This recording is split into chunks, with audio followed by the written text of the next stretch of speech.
Sir, ಈಗ ಮುಸ್ಲಿಮರಿಗೆ 4% ಮೀಸಲಾತಿ ಡಿ ಕೆ ಶಿವಕುಮಾರ್ ಅವರು ಸಂವಿಧಾನ ಕುರಿತು ಹೇಳಿಕೆ ನೀಡಿದ್ದಾರೆ. ಅದೀಗ ಸಾಕಷ್ಟು ಪ್ರತಿಭಟನೆ ಆಗ್ತದೆ. ಇವತ್ತು ಕಾರವಾರದಲ್ಲಿದೆ, ರಾಜ್ಯಾದ್ಯಂತ ರಾಜ್ಯಸಭೆಯಲ್ಲೂ ಸಹಿತ ನಿನ್ನೆ ಬದಲಾಗಿದೆ. ನಿಮ್ಮದೇ ಉಪಮುಖ್ಯಮಂತ್ರಿಗಳು ಈ ಟೈಮಲ್ಲಿ ಇಂಥ ಹೇಳಿಕೆ ಕೂಡ ಅಗತ್ಯತೆ ಇದೆ.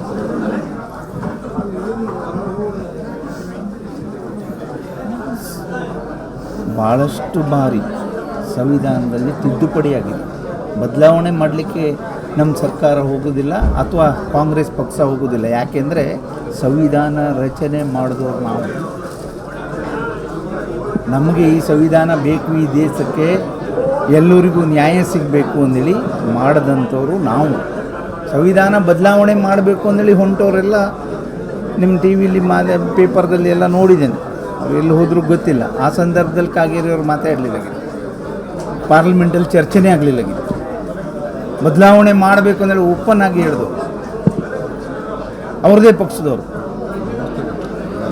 ಮಾಡೇ ಮಾಡ್ತೀವಿ ಅಂದೇಳಿ ಹೇಳಿದ್ರು. ನಾವು ಬದಲಾವಣೆ ಮಾಡ್ತಾರೆ ಅಂದೇಳಿ ಎಲ್ಲೂ ನಮ್ಮ ಉಪಮುಖ್ಯಮಂತ್ರಿಗಳು ಸನ್ಮಾನ್ಯ ಡಿ ಕೆ ಶಿವಕುಮಾರ್ ಅವರು ಹೇಳಲಿಲ್ಲ. ನಮ್ಮ ಸಂವಿಧಾನ ಸಾಮಾನ್ಯ ಜನರು, ಬಡವರು, ಎಲ್ಲ ಈ ದೇಶದ ಸಾಮಾನ್ಯ ಜನಕ್ಕೆ ಅನುಕೂಲ ಆಗುವ ರೀತಿಯಲ್ಲಿ ಸಂವಿಧಾನ ಇದೆ. ಮತ್ತು ಅನುಕೂಲ ಆಗ್ತದೆ ಅಂದರೆ ಅದನ್ನು ಸೇರಿಸಿ ನಾವು ಕೊಡಲಿಕ್ಕೆ ಪ್ರಯತ್ನ ಮಾಡ್ತೀವಿ. ನಮ್ಮ ಉದ್ದೇಶ ಏನು?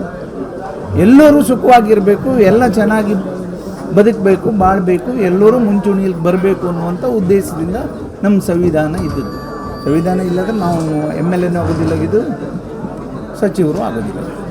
ಹಾಗಾಗಿ ಎಲ್ಲೂ ವ್ಯತ್ಯಾಸ ಅವರು ಮಾತಾಡಲಿಲ್ಲ. ಇದು ಅವರು BJP-ಅವ್ರಿಗೆ ಏನಾದರೂ ಬೇಕಲ್ಲ, ಅವ್ರು ಬಿಟ್ಟರೆ ಮತ್ತೆ ಏನು ಮಾಡ್ತಾರೆ? ಯಾರು ಸಂವಿಧಾನ ಬದಲಾವಣೆ ಮಾಡಬೇಕು ಅಂತ ಪಾರ್ಲಿಮೆಂಟಲ್ಲಿ ಯಾಕೆ ಚರ್ಚೆ ಮಾಡಲಿಲ್ಲ? ಅವ್ರು ಮಾಡಿದ್ದು ತಪ್ಪು ಅಂದೇಳಿ ಯಾಕೆ ಉಚ್ಚಾಟನೆ ಮಾಡಲಿಲ್ಲ? ಅವ್ರನ್ನ ಯಾಕೆ ಇಟ್ಕೊಂಡ್ರು? ಅವಾಗ ಸಭಾಧ್ಯಕ್ಷರಾಗಿದ್ದರು ಕಾಗೇರಿಯವರು. ಇವತ್ತು ಪೇಪರ್ ಸ್ಟೇಟ್ಮೆಂಟ್ ಕೊಡ್ತಾರಲ್ಲ ಅವ್ರು ಸಭಾಧ್ಯಕ್ಷರಾಗಿದ್ದರು. ಅವಾಗ ಯಾಕೆ ಮಾತಾಡಲಿಲ್ಲ? ಸುಮ್ಮನೆ ಅವರು ಏನು BJP ಅವರು ಏನು ಹೇಳ್ತಾರೆ ಅದು ಸುಳ್ಳು.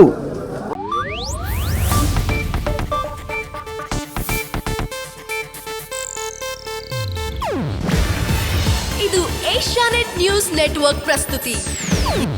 ನೀವು ನೋಡ್ತಿದ್ದೀರಾ ಏಷ್ಯಾನೆಟ್ ಸುವರ್ಣ ನ್ಯೂಸ್.